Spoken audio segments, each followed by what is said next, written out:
মধ্যপ্রাচ্যে মার্কিন ঘাঁটিগুলো বন্ধ করা না হলে হামলা অব্যাহত রাখার কঠোর হুঁশিয়ারি দিয়েছেন ইরানের নতুন নেতা আয়াতুল্লাহ মোস্তফা খামেনি। ইরানের সর্বোচ্চ নেতা নির্বাচিত হওয়ার পর প্রথম বিবৃতিতে হরমুজ প্রণালী বন্ধ রাখারও ঘোষণা দিয়েছেন ইরানের নতুন সর্বোচ্চ নেতা। হরমুজ প্রণালীতে চলাচলকারী 6টি বাণিজ্যিক জাহাজে হামলা চালিয়েছে ইরান। ইরানের ওপর হামলা বন্ধ করে আলোচনা পুনরায় শুরু করতে যুক্তরাষ্ট্র ও ইসরায়েলের প্রতি আহ্বান জানিয়েছে রাশিয়া। রিয়াজ ইসলামের রিপোর্ট।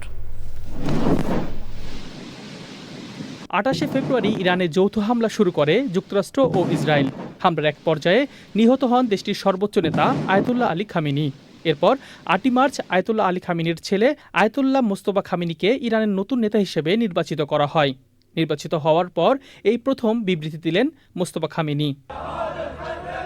বিবৃতিতে যুক্তরাষ্ট্রকে কঠোর হুঁশিয়ারি দিয়েছেন ইরানের নতুন নেতা। তিনি বলেন, এই অঞ্চলে সব মার্কিন ঘাঁটি অবিলম্বে বন্ধ করতে হবে, তা না হলে মধ্যপ্রাচ্যে থাকা মার্কিন ঘাঁটিগুলোকে লক্ষ্য করে হামলা চালিয়ে যাবে তেহরান। খামেনি বলেন, ইয়েমেনের হুতি বিদ্রোহী ও ইরাকের সশস্ত্র গোষ্ঠীগুলো ইরানকে সাহায্য করছে। মধ্যপ্রাচ্যে যুদ্ধ শুরুর পর থেকে হরমুজ প্রণালীতে চলাচলকারী 6টি বাণিজ্যিক জাহাজে হামলা চালিয়েছে ইরান। এ পর্যন্ত ইরানের 16টি নৌযান ধ্বংসের দাবি করেছে যুক্তরাষ্ট্র। মার্কিন প্রেসিডেন্ট ডোনাল্ড ট্রাম্প হরমুজ প্রণালীতে চলাচলকারী তেলবাহী জাহাজগুলোর নিরাপত্তা নিশ্চিত করার প্রতিশ্রুতি দিয়েছেন।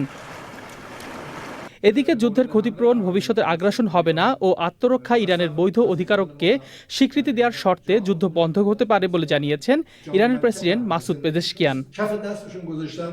ইসরায়েলি গোয়েন্দা সংস্থা শিন বেটের সদর দপ্তর এবং বিমান ঘাঁটিতে ড্রোন হামলা চালানোর দাবি করেছে ইরান। হিজবুল্লাহ ইসরায়েলকে লক্ষ্য করে হামলা চালাতে থাকলে লেবাননের ভূখণ্ড দখল করে নেয়ার হুমকি দিয়েছে ইসরায়েল। ইরানের উপর হামলা বন্ধ করে আলোচনা পুনরায় শুরু করতে যুক্তরাষ্ট্র ও ইসরায়েলের প্রতি আহ্বান জানিয়েছে রাশিয়া। ইরানে যুক্তরাষ্ট্র ও ইসরায়েলের হামলা শুরুর পর 32 লাখ মানুষ বাস্তুচ্যুত হয়েছে।